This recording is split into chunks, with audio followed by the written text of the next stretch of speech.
I'm sitting or standing here in the middle of Kidmat Tzion, a beautiful little forested area in the middle of this future Jewish neighborhood. But 25, close to 30 years ago, there were Palestinian police, cadets, right here training. The Palestinians believed because of the Oslo disaster that they were going to get the corridor between us and the old city of Jerusalem. Yes.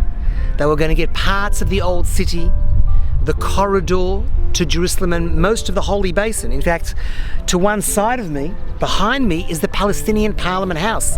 And there was a flurry of activity trying to build this Palestinian Parliament House because they believed, for whatever reason, that this whole area was going to become Area A, Arab area, handed away sovereignty. Today, I'm quietly sitting in a beautiful area where there's 10 families, close to 70 odd children here in the heart of Kidmat Tzion. But what happened historically? Who was here? When was the land bought? By who was the land? 1917 to 1923. Let's go back 100 years. 210 Jews created what is called a cooperative society, Agudat HaDayarim Bnei Yaakov. All they wanted to do was build a Jewish neighborhood in the heart of Jerusalem. This made sense to them because right here you can see the Temple Mount, you can see the parts of the Mount of Olives. This was the heart of Jerusalem. The neighborhood was never built. The land, however, stayed in the names of 210, at least 210 Jews, part of this cooperative society. Unfortunately for us today, 70% of that land is today within the village of Abu Dis, including parts of the University of Al-Quds.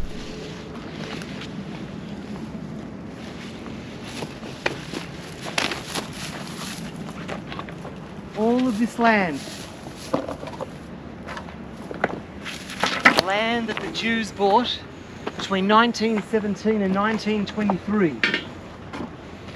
Try and imagine the future Jewish neighborhood that's going to be built right here, overlooking literally the mountains of Jerusalem, overlooking the back of the Mount of Olives, the Temple Mount, Maleh Zaitim, the middle of town, all the hotels, Abu Tor, Armon HaNetziv, the Tayelet, everything right here.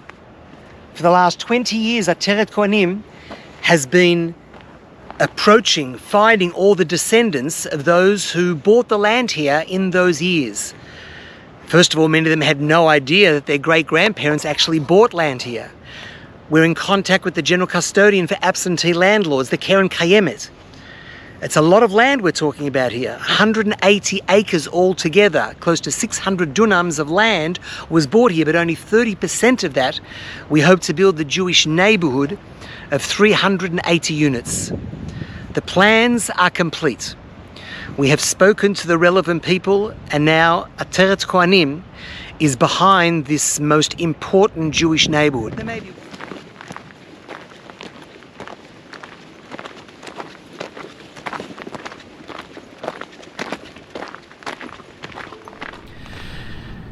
Of course, everything changed for us. Not only when we found out about all this old Jewish property, title, but in 2004 we moved the first families back here to Beit Sarah for Sarah Blaustein. Sarah Blaustein was a beautiful woman. She lived in New York and she ran the American Friends of Ateret Kohanim for a number of years, made Aliyah. And in May of 2001, she was gunned down, she was murdered, and she was driving from Efrat to Yerushalayim after she made Aliyah. We dedicated the very first building in this neighborhood to Sarah Blaustein, today called Beit Sarah, where there's 2 and going to be 3 families living there. The other building, Bet HaAchim, a very well-known family who decided to name something for the brothers and the uncles and the families that were murdered in the Holocaust. 4 families in a Beit Knesset in Bet HaAchim, and since then 3 other small makeshift buildings, and today we have a total of 10 to be 11 families. 11 beautiful families living here in Kidmat Tzion, which, as I've said earlier on, is this future Jewish neighbourhood, the most significant, the most symbolic and the most strategic built in Jerusalem since 1967. Creating a physical shield, defining Jerusalem with this neighbourhood, from here going towards the old city. All part of what Ateret refers to as the very special and unique shield of Jerusalem.